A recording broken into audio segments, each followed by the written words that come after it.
আমার সেই গল্পটা এখনো শেষ হয়নি।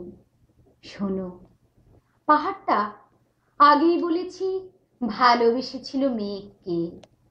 আর মেঘ কিভাবে শুকনো খটখটে পাহাড়টাকে বানিয়ে তুলেছিল ২৬ বছরের ছোকরা, সে তো আগেই শুনেছ।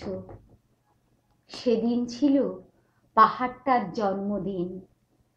পাহাড় মেঘকে বললে, আজ তুমি লাল শাড়ি পরে আসবে।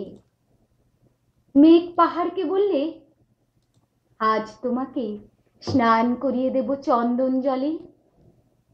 ভালোবাসলে নারীরা হয়ে যায় নরম নদী, পুরুষেরা জ্বলন্ত কাঠ।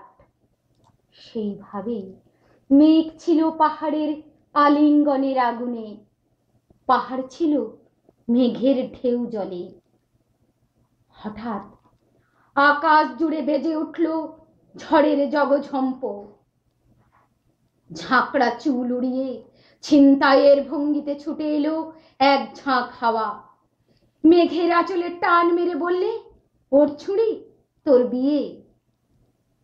এখনো শেষ হয়নি গল্পটা।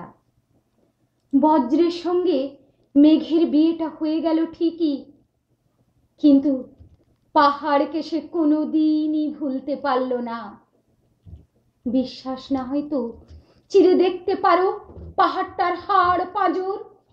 ভিতরে থই থই করছে শত ঝরনার জল।